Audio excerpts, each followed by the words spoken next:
Shalom, selamat pagi Bapak Ibu dan saudara-saudara semuanya. Apa kabar? Saya percaya dan saya berdoa kondisi kita semua baik-baik saja sampai hari ini. Dan izinkan saya pagi hari ini sebelum kita menikmati ibadah Paskah kita, izinkan saya memberikan beberapa pengumuman untuk kita semuanya.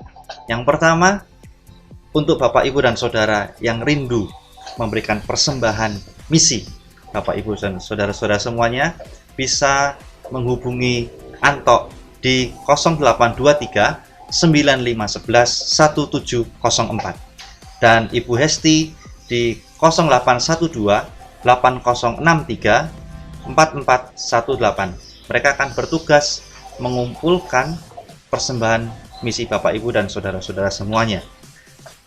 Yang berikutnya, bagi Bapak Ibu yang rindu memberikan persembahan setelah ibadah Paskah ini selesai, Bapak Ibu dapat mengirimkan persembahan Bapak Ibu di nomor rekening di bawah ini untuk persembahan perpuluhan atas nama David Kurniawan, untuk persembahan bisa atas nama Yulianti Pandutama.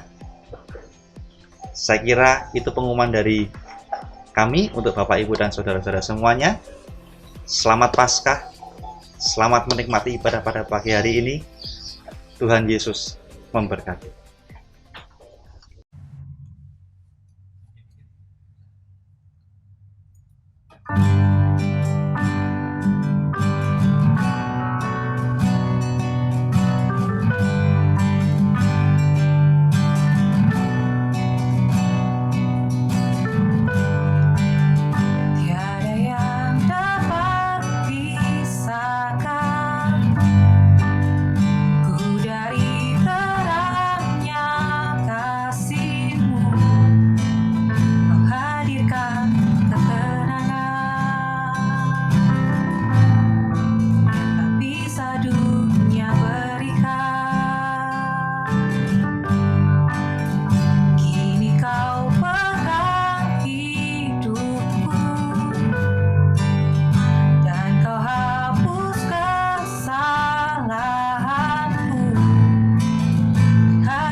Ya, selamat pagi Bapak Ibu yang dikasihi Tuhan.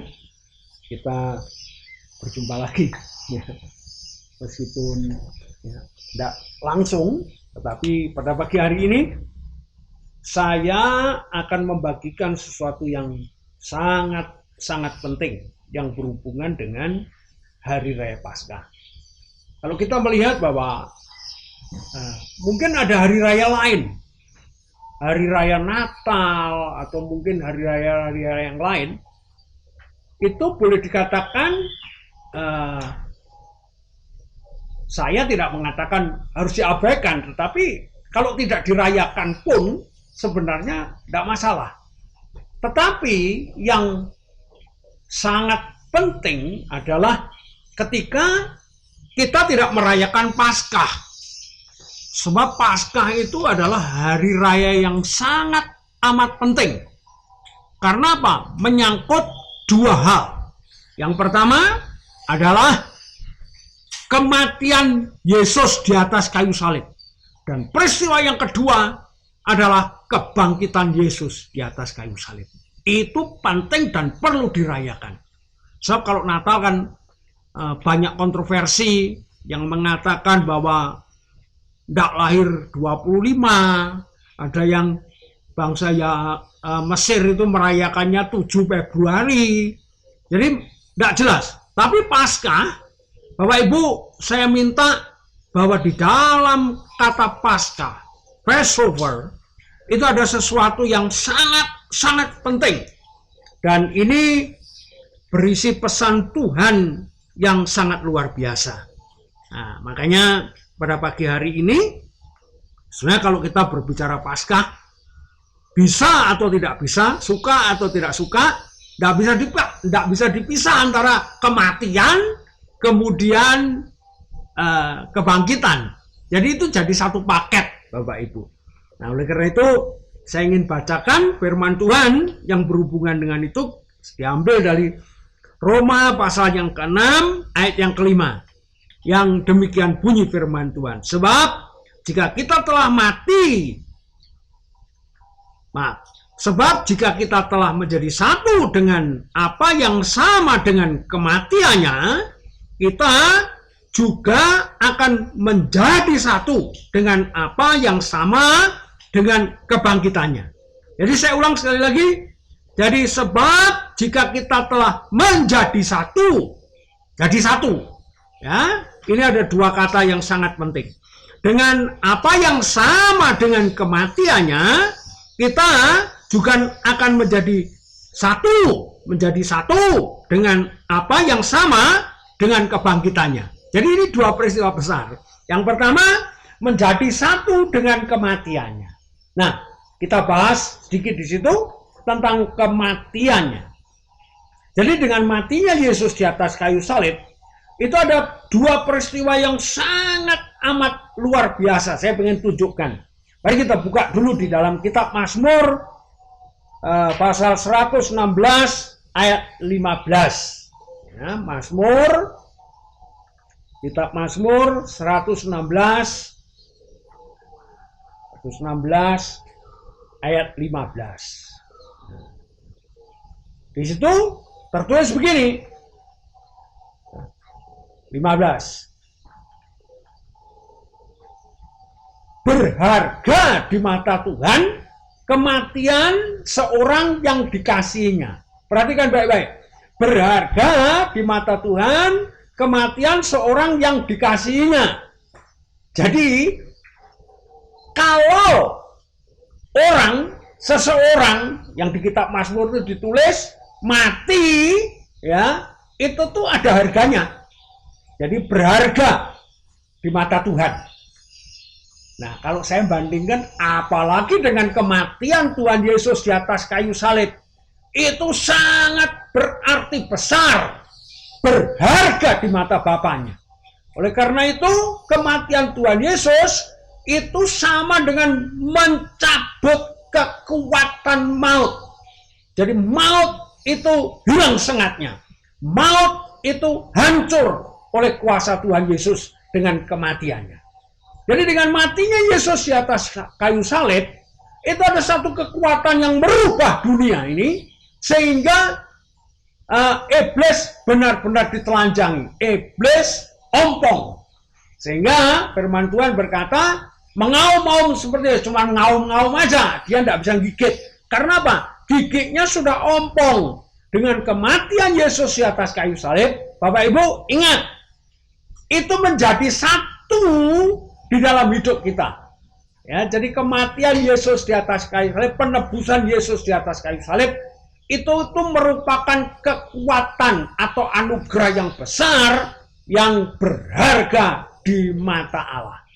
Jadi kalau kematian orang biasa tadi, ya, itu tuh ada harganya. Meskipun sedikit berharga, lo kan ada harganya, betul kan?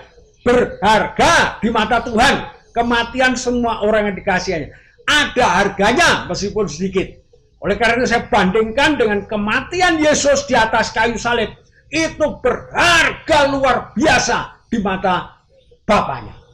Oleh karena itu kematian Yesus di kayu salib itu bukan perkara biasa-biasa.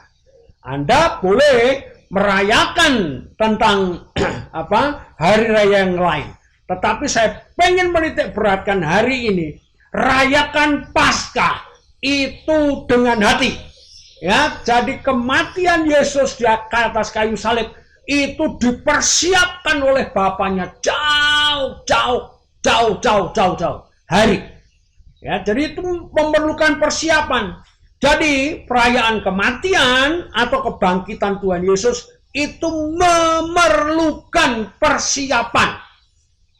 Jadi kalau kita lihat peristiwa kematian di atas kayu salib, sebenarnya kita sadar bahwa kita sekarang orang yang memiliki kemenangan.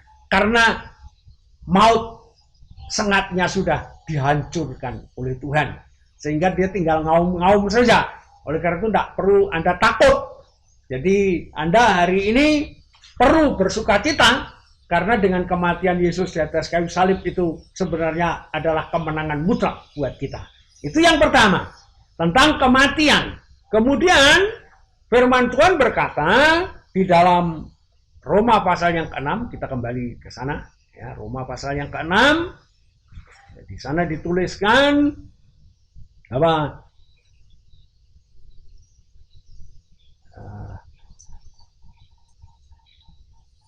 Ayat yang kelima, ya. Jadi saya baca sekali lagi, sebab jika kita telah menjadi satu dengan apa yang sama dengan kematiannya. Tadi sudah saya ceritakan ya. Kita juga akan menjadi satu dengan apa yang sama dengan kematiannya. Ya, jadi kebangkitannya.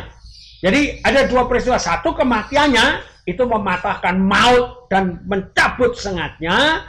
Kemudian yang kedua, kita juga akan menjadi satu dengan apa yang sama dengan kebangkitannya. Nah, ini rahasia besar yang perlu Bapak Ibu.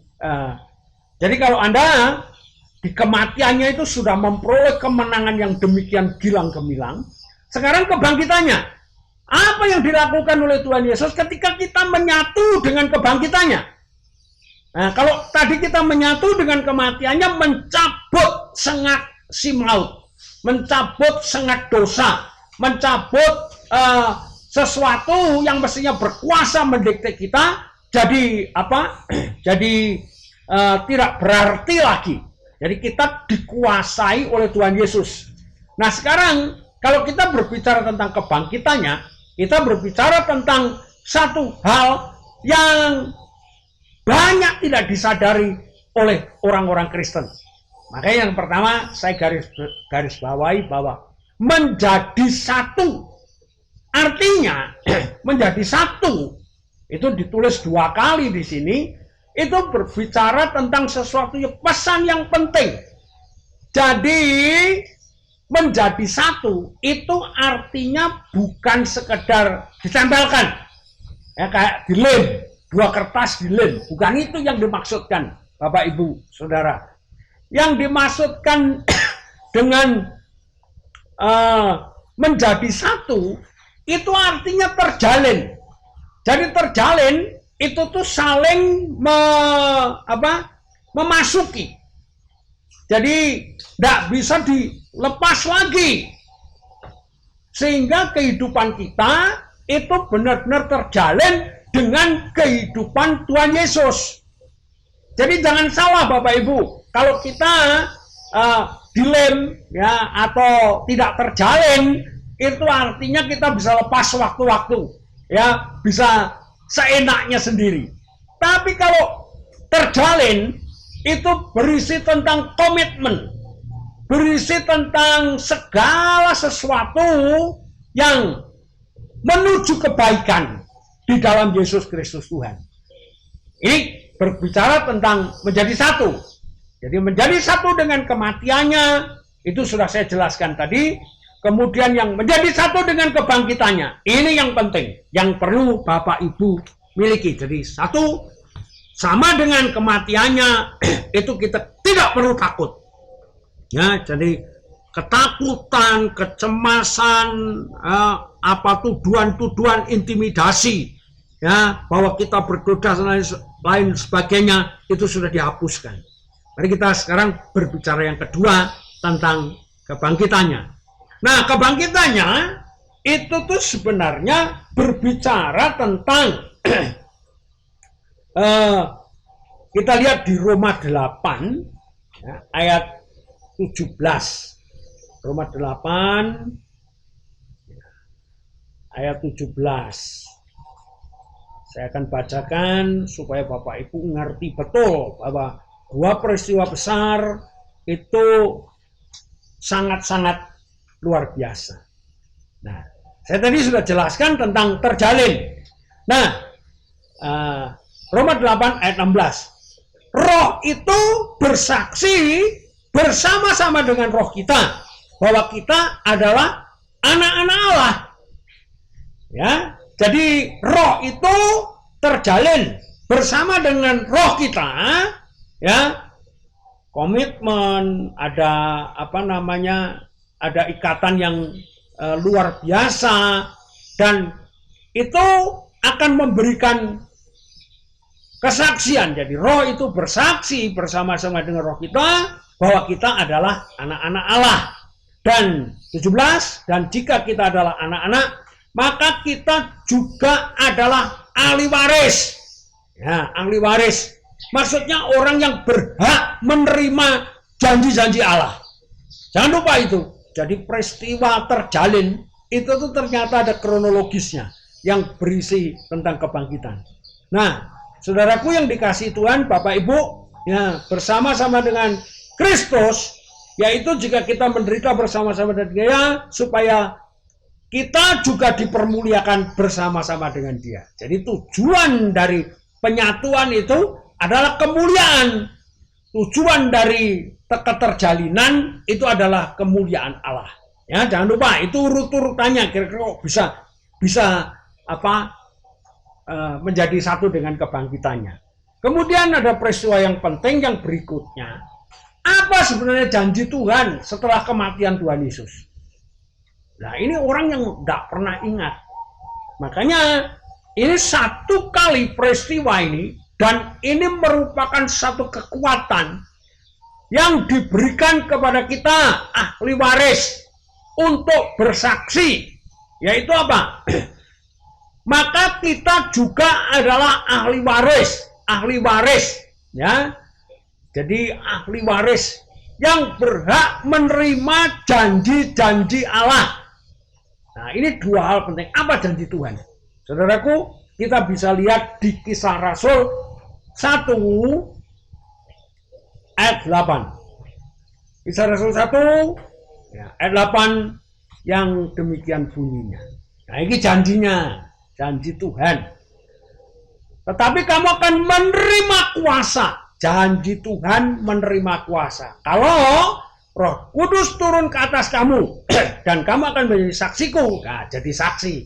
Nah, di Yerusalem dan di seluruh Yudea, Samaria, bahkan sampai ke ujung bumi. Jadi doktrin apapun juga, semua yang diucapkan, yang berbicara tentang hal-hal yang di luar firman Tuhan, saudaraku, saya harap saudara kembali lagi ke firman Tuhan. Kalau firman Tuhan sudah mengatakan, ini loh janjinya Tuhan. Apa? Kalau kamu menerima Roh Kudus, maka kamu akan menjadi saksiku. Jadi kamu akan menerima kuasa, menerima dunamos. Nah, oleh karena itu, saya katakan kematian punya dampak yang besar. Kematian berharga di mata Bapaknya.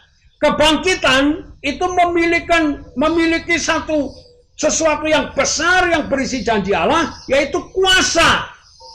Jadi jangan keliru. Jadi peristiwa Hari Raya Paskah itu tuh berisi sesuatu yang sangat penting untuk kelanjutan anak-anak Allah.